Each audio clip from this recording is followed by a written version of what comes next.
about 2 years ago, and we Mhm. share weekly insight on Asia Web3 market. So if you are interested in, feel free to follow our work. Amazing, amazing. I've heard of Tiger Research actually quite a bit. I know you guys are a very esteemed research company out there and very deep into Web3 as well. So it's really good having you here on this Yeah, broadcast as well. thank you. All good. And Chris, obviously, come on. GM. Yeah. Thank you for being here, everyone. And Jay, thank you for being here. And then thank you for the great report that you guys like made. And then Lucy, thanks for being here. And then everyone, we're approaching to a great event. So stay tuned. And then I'm so excited. And then today we're gonna deep dive more into the more concept and then more philosophy and then our direction visions everything related to this report. Yeah, looking forward to it. Yeah, 100%. So, just a bit of context for everyone out there. Tiger Research had put together a nice report that you might have seen on Twitter, tying in markets and then also Gomble Games. And what we're going to do today is break it down as well with Jay and Chris here. And so, what I'll do is we'll also talk about this report more broadly. But I guess the first question, which is to Jay, representing Tiger Research, is what inspired your team to dive deep into Gomble Games as a case study and what stood out about Gomble Games ecosystem? Yeah, right. Great question. So what really caught our attention was how casual games could be a real key to Web3 adoption. So if you think about it, games have always helped people understand new technology, whether personal computer, smartphone, or AR and VR. So people didn't start by reading manuals. They just played and they got involved first and understand things later. So Web3 gaming is having a tough time right now, but we still believe it has the strongest potential to bring in a large number of users. So the challenge is that many current Web3 games feel stuck. They are too complex for Web2 users and not deep enough for serious gamer and too niche to get investor interest. So that's where Gombo stood out. They understand that the problem wasn't the users, it was the industry expecting people to jump into advanced system before learning the basics. So Gombo took a different path. They focused on making the game simple, fun, and easy to start. No confusing wallet setup and no wrong onboarding, just play. The raw barrier brought user in, and the fun kept them around. So that's why we took a closer look at what they are building. Yeah, that's amazing. In the report that you and your team put out, you mentioned that meme coins brought attention, but not retention. So, how does Gomble's approach fundamentally differ and bring retention? Right. Yeah, meme coin boom show us one thing clear. Fun brings people a lot, like Moonshot and like Trump, a lot of meme coins do. But most of those meme coins stop at the first step without any structure behind the fun, and user had no real reason to stay. But Gomber start with fun, they don't stop there. They add structure on the top of that fun with system like Gomber Squad, Gomber Builders. So they are not just side features. They help player connect, stay engaged, and come back for more. That's the difference between short-term hype and something sustainable. Yeah, it's amazing. I think that difference is very clear. And from your data, what made Egg Drop's virality sustainable, unlike other Telegram games? And for Yeah, those that don't know, Egg Drop was the first uh, TG game that Gomble Games put out, and then obviously we had the Squads app and the games that are going to follow that. And Egg Drop was a killer application that reached like 3 million MAU and so on. But Jay, yeah, definitely kick off with that. right, right. So it seems like a Bitcoin boom. So a lot of Telegram games had short-term spike during the tap to earn boom, but most of them faded out fast, just like the Bitcoin. So it was mostly tap and go, no real reason to come back. But airdrop was different. It brought in teamwork based through a GOMBLE squad. Player didn't just tap and earn; they team up and complete mission together and kept coming back for the shared experience. It wasn't just about reward; it was about having fun together. Maybe I think this one is the real key things. Yeah. Okay. And you touched on proof of squad as a novel on-chain primitive too. So could you unpack that a bit more so that people understand what you mean by this and why it matters? Right. For me, for as an on-chain analyst in Web3 industry, um, yeah, most on-chain data just show what each wallet did alone. Things like claiming reward, minting NFT, or transferring game item, but that doesn't really tell you whether someone's actually engaging in the game. Proof of squad changed that. Instead of tracking solo action, it captures how players interact as a team. And because those interactions are recorded on blockchain and then they can be verified. So the system can reward player in transparent and reliable way based on real collaboration. It also makes the data more meaningful. Group squad-based behavior is harder to fake, and it can help distinguish real user from a bot. So furthermore, for developer, that's a it might be a game changer. Game developer can get better insight into who's really participating. Yeah, I think that's very important because in Web3 gaming, especially, and also in other sectors like DeFi and so on, there's always this skew of data because people like vanity metrics, people like millions of users and so on, but no one can tell what's real and what's not. It's too Right, hard these days. But I think that proof of squad is definitely such a great combatant for that. And GOMBLE has been able to achieve a deep, meaningful user experience and user activation funnels. So then this leads me to the next question, which is what role does the ticker GM play in all of this? Yeah, GM, GOMBLE token, name GM. So GM brings it all together. It connects player, developer, and creator, like community. So it powers reward, opens up builders access, and keep people engaged. So in short, it turns casual gameplay into a real economy. Mm, yeah, 100%. GM is going to be that tissue layer, that connectivity between everything in the ecosystem. And it's going to be really exciting to see how that plays out.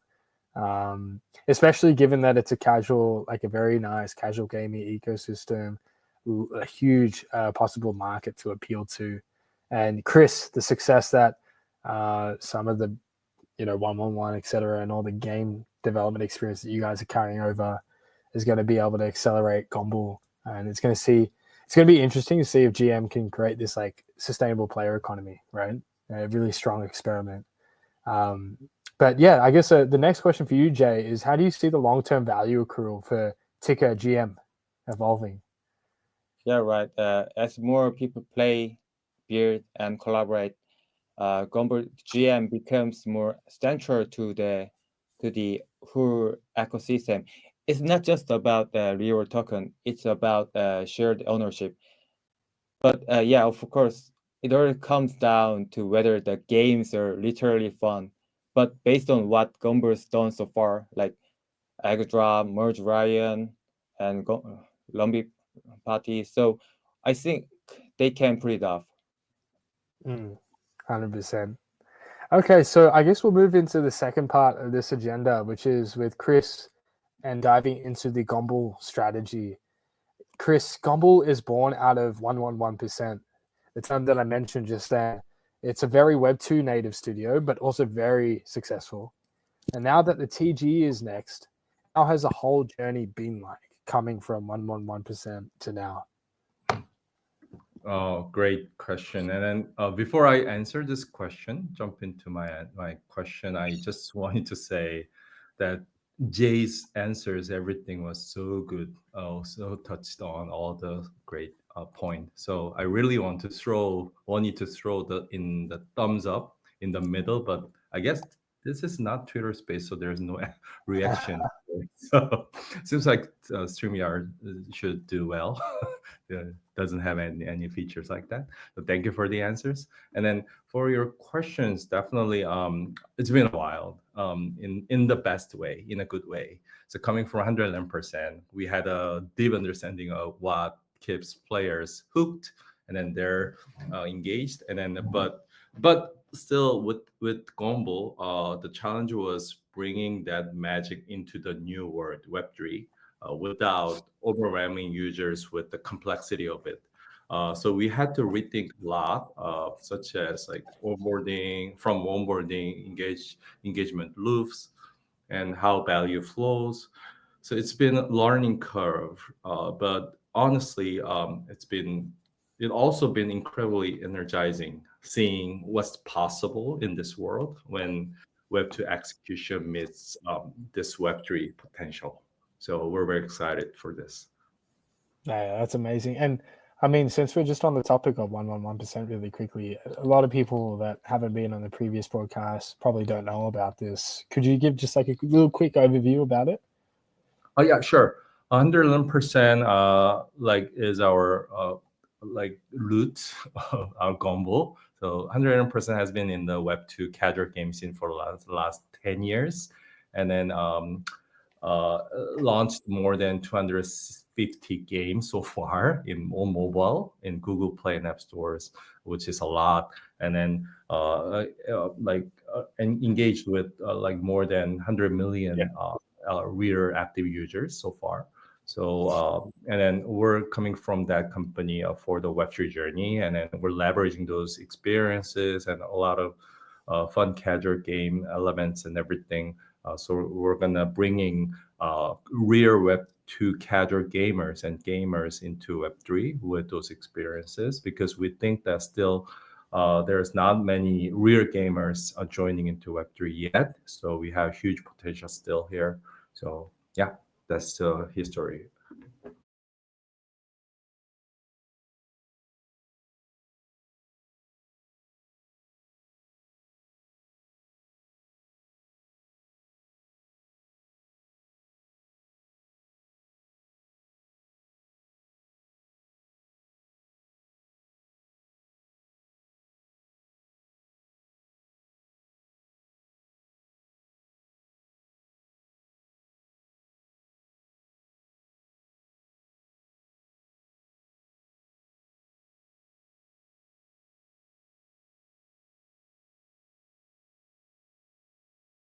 Our friend or others, and then we see them without any guidance. If it takes more than 15 to 20 seconds for them to understand the rule of the game, Yeah. then we think that it's not successful. We kill that game because Yeah.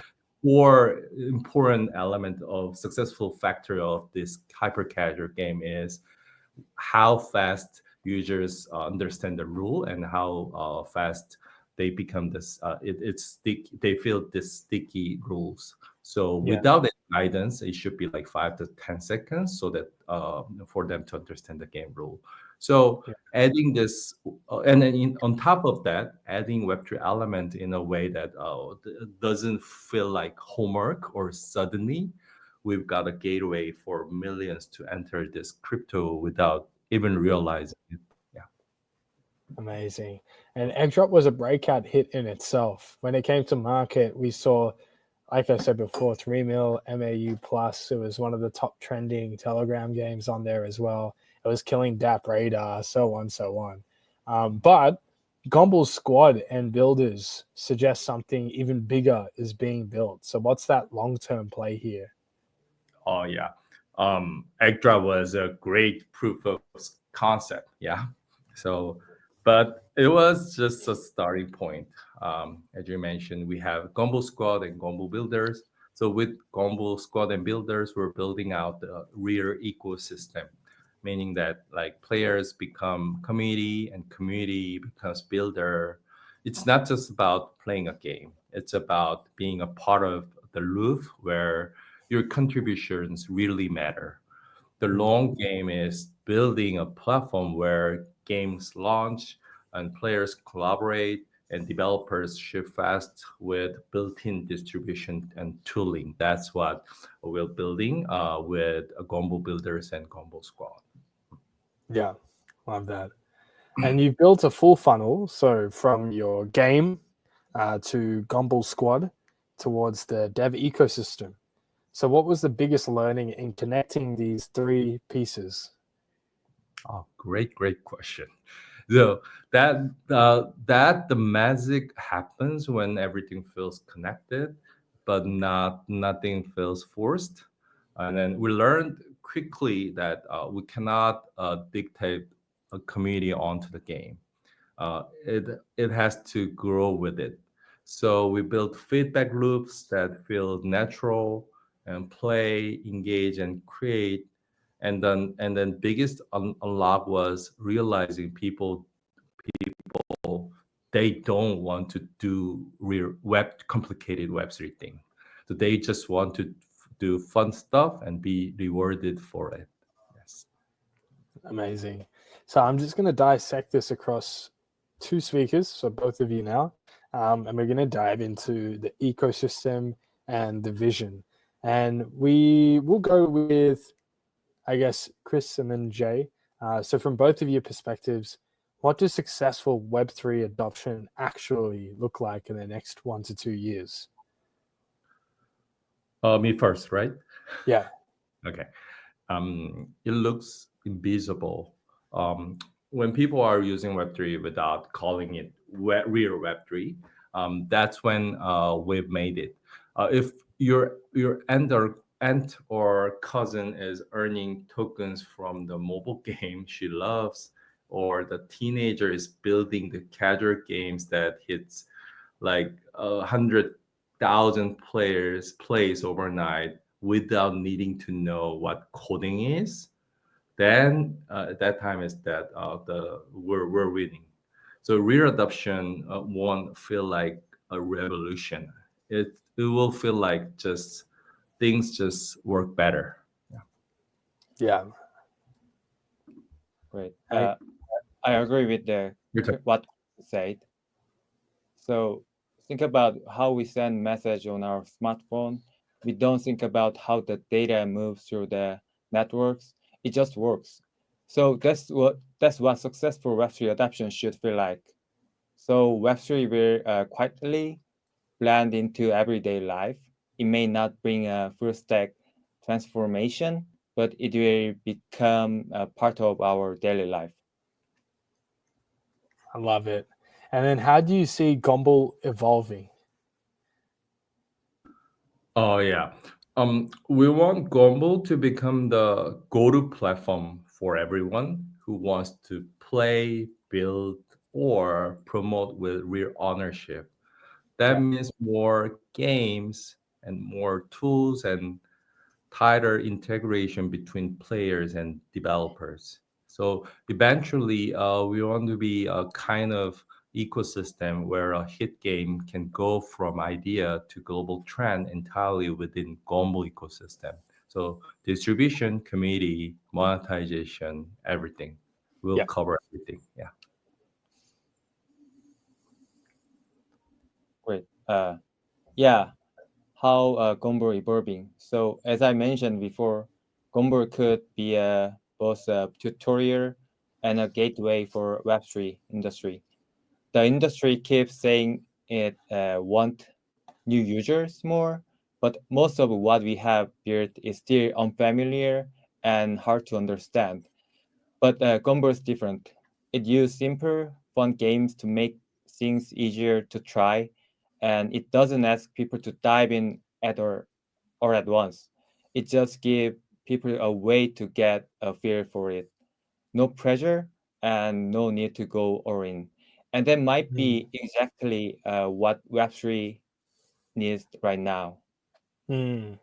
I think in our early conversations as well about this topic about GOMBLE evolving, Chris, with respect to the vision too about GOMBLE, we always looked at this kind of flywheel where GOMBLE ecosystem in itself would be able to generate this flywheel of development and distribution and self-growth, especially with the economy that would come with the ticker GM. And I think it's a beautiful thing that Web3 allows is your participants become advocates, become referrers, become spreaders, right? Become your marketers. But we'll move into the next question that I've got, which is like any early data or alpha that you can share from the rollout of builders or squads in native app format, Chris. I think I cannot share any data at the moment because I need to check. But still, as I get every day, I'm getting report as it's growing heavily, and then we're seeing strong retention as well, and a lot of curiosity from non-crypto players, which is exactly what we wanted. Players are spending more time in a squad and then coming back daily, not just to play but to participate, and then they're engaging together, and then they're communicating with other squad members. But sometimes like they poke each other, you should do today's mission, something like that. But I think it's tightening their bonding and then rapport. It's a good signs. And then builders is not even live yet, but we're already seeing user generated content getting shared organically. That's very good sign. Yeah. Yeah. Finally, if you had to convince a skeptical Web2 founder or investor to pay attention to GOMBLE, what should you say in one sentence to them? Oh, I cannot say in one sentence, but I'd rather give you some options. Uh, First can be while everyone else is chasing hardcore Web3 gamers, we're going after the other 99% with gamers that people already love to play. So when you look at the Web2 gaming market as well, even though hardcore users they're paying a lot and then huge market, but still the user base is very small, very limited. But the casual game users are everywhere, so we can chase them. And then second is if you're still betting on games with chunky wallet and 5-minute tutorials, you're already behind. Gomble is what onboarding should feel like. Um, and then last one, but not least, Gomble is where Web2 retention meets Web3 economy finally. So we're now approaching to the TG. CG is the next. So and then stay tuned. And then after TG, there will be a lot of more, you know, fascinating updates from us, and then our vision, and then detailed content, and then ecosystem. So stay tuned. It's coming. Everyone's asking when TG. It's coming. Chris just Yeah. spilled the alpha beans. But no, I appreciate it so much. And Chris and Jay, thank you so much for coming around to the broadcast. I know that we'll have a few more as well coming up soon. Chris, best of luck with your TGE as well. GOMBLE Games is an ecosystem that people have been anticipating for a long time and have seen, you know, rise from humble beginnings to the mega ecosystem that it is now with a huge community and amazing activations, launches from Egg Drop, Space Kids, Spaceship, everything, right? And the TGE to wrap it up, but not quite wrap it up because it's going to be the beginning of a new journey, right? Now with Ticker GM in motion, it's all about seeing how this ecosystem runs as per plan. So thank you so much, Chris and Jay, for coming around. Thank you to the audience as well for coming around. Going to hit about 3,000 viewers. Appreciate you always for coming around and supporting the GOMBLE team, asking questions always. And let's band together for this upcoming TG. Thank you, Chris. Thank you so much. Great. Thank you, guys. Thank you, Jay and Lucy. All good. I guess Kasha will tie the to the outro. Thank you, everyone. Yeah, you. Ticker GM in the chat. See you.